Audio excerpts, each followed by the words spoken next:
When someone says, let's impose tariffs on foreign imports, it looks like they're doing the patriotic thing by protecting American products and jobs. And sometimes for a short while it works, but only for a short time. But over the long run, such trade barriers hurt every American worker and consumer. High tariffs inevitably lead to retaliation by foreign countries and the triggering of fierce trade wars. Then the worst happens. Markets shrink and collapse, businesses and industries shut down, and millions of people lose their jobs. Throughout the world, there's a growing realization that the way to prosperity for all nations is rejecting protectionist legislation and promoting fair and free competition. America's jobs and growth are at stake. Trade talks terminated. President Trump has announced that he is ending negotiations with Canada, all over an advertisement put out by Ontario's government. The ad uses the words from President Ronald Reagan in a 1987 address. When someone says, let's impose tariffs on foreign imports, it looks like they're doing the patriotic thing by protecting American products and jobs. And sometimes for a short while it works, but only for a short time. Essentially, in this post on True Social, he said that he believes that the ad was fake, that the message was fake. It is unclear what was misrepresented, because if you look at that speech, it was a radio address that Reagan gave in 1987. He gave it from Camp David.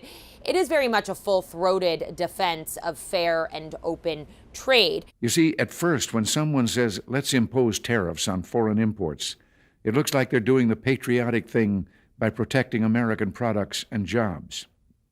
And sometimes for a short while it works, but only for a short time. What eventually occurs is, first, homegrown industries start relying on government protection in the form of high tariffs. They stop competing and stop making the innovative management and technological changes they need to succeed in world markets. And then, while all this is going on, something even worse occurs. High tariffs inevitably lead to retaliation by foreign countries and the triggering of fierce trade wars.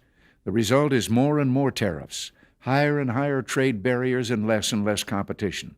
So soon, because of the prices made artificially high by tariffs that subsidize inefficiency and poor management, people stop buying.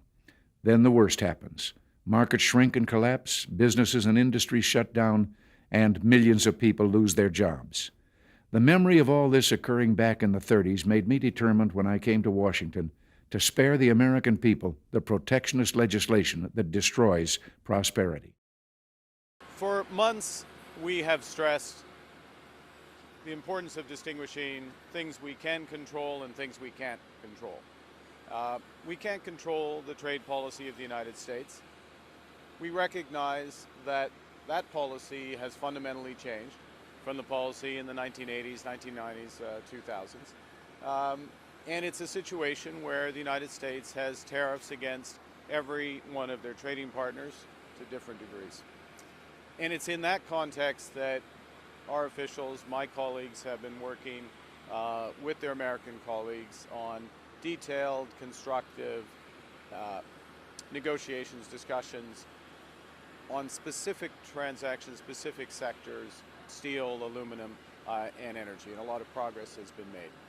And we stand ready to pick up on that progress and build on that progress when the Americans are ready to have those discussions, because it will be for the benefit of workers in the United States, workers in Canada, and families in both of our countries. Mr. Hassett, just very quickly, what it has been so challenging about dealing with Canada in trade negotiations? I guess the lack of flexibility, and also I would guess that leftover behaviors from like the Trudeau folks that can be very frustrating for people who are negotiating. Sir, two questions, if I may. I know you're going around here quickly. Yeah. For just simply your assessment of the latest inflation numbers, CPI numbers, 3%. The inflation numbers were fantastic. 48 Bloomberg economists got it wrong. It was the core was down relative to August and down relative to expectation, And the top line number actually was inflated because there was a shutdown of a refinery in Indiana that made gas prices go up a lot in September, but we've seen those have already come down, so we're highly confident that the next number will even be below this. And that's really, it's important to think about the theory of why this happens. It's not just about the numbers, right? So what happened was we got the worst inflation spike that we've had in our lifetimes because President Biden and his team had runaway spending, runaway deficit spending.